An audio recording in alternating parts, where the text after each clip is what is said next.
எண்ணெய் வச்சுருக்கேன். எண்ணெய் சூடானோடனே கடுகு தாளிப்புக்கு. கடுகு நல்லா தாளித்த உடனே கடலைப்பருப்பு,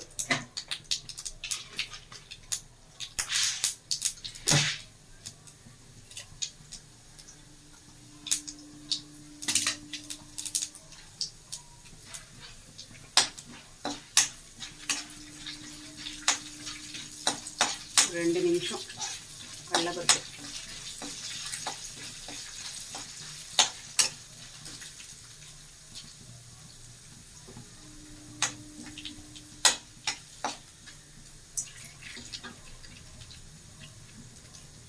பெருங்காயம் ஆப்ஷனல், வேணும்னா போட்டுக்கலாம், இல்லைன்னா இல்லை. பெருமாளுக்கு செய்யும்போது போட மாட்டேன்.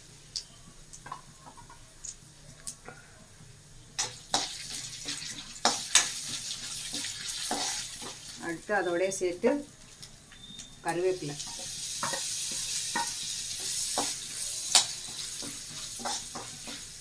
இது ஆனோடனே பச்சை மிளகா காரத்துக்கு,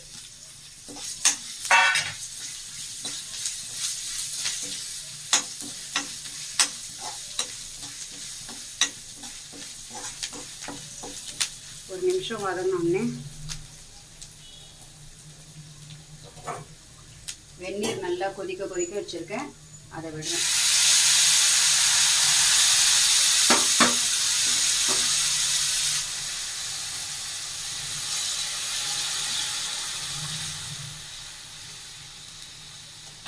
ஒரு டம்ளர் மாவுக்கு 1.5 டம்ளர் மாதிரி அளவில் வெந்நீர் வச்சுருக்கேன். கொதி வரட்டும். நல்லா கொதி வந்த உடனே அடுத்தது பார்க்கலாம்.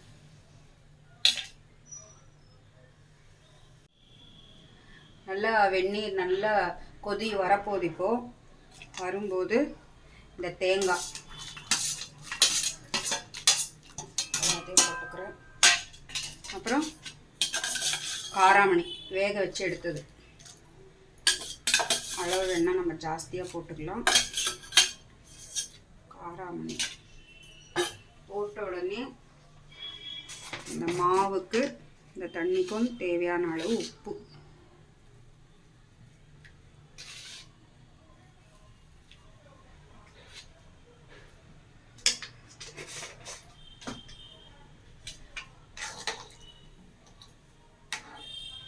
உப்பை நல்லா கலந்து விட்டுட்டு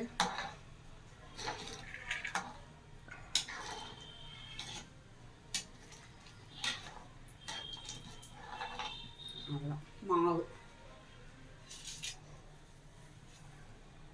தண்ணியில் விட்டு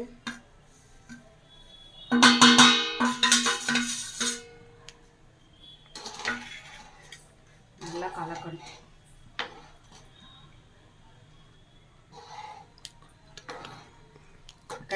கட்டி படம் பரவாயில்ல, அது கையால் அப்புறம் இது பண்ணிக்கலாம், பிசைஞ்சிக்கலாம்.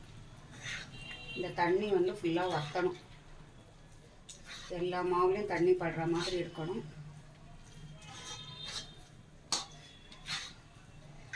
அடுப்பை வந்து கொஞ்சம் சிம்மில் வச்சுக்கலாம், ஏன்னா கொதிக்கும். அது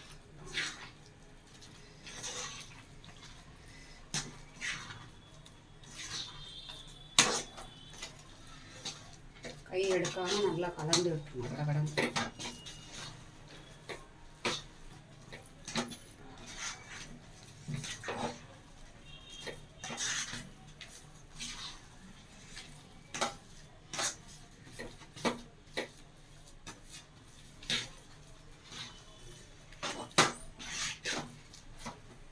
ஒரு நிமிஷம் ஆகும், எல்லா இடத்துலையும் தண்ணி பட்டு கலந்து வர்றதுக்கு.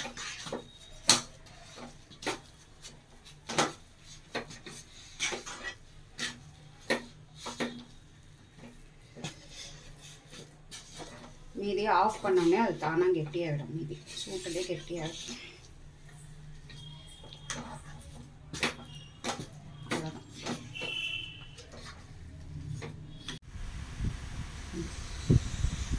கையில் நல்லா எண்ணெயை தொட்டுட்டு இந்த மாவு எடுத்துட்டு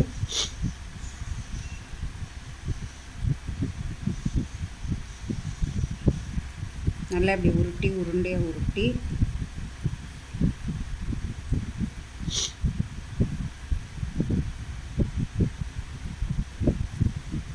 சென்டரில் ஒரு ஹோல் போட்டு அடை மாதிரி வெள்ளை அடை, இது பேர் வெள்ளை அடை. கையில் இப்படி இறுகி பிடிச்சா கொழுக்கட்டை, இப்படி பிடிச்சா வெள்ளை அடை. இந்த மாதிரி பிடிச்சி ஆவியில் ஒரு 10 நிமிஷம் வேக வச்சு எடுத்தால் ரெடி.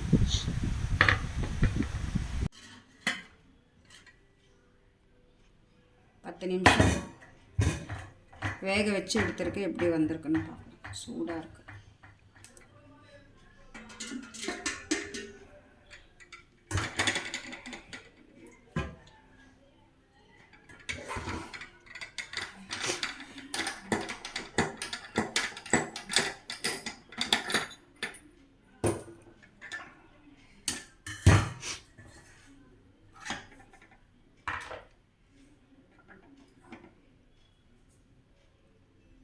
நல்லா வெந்து வந்திருக்கு.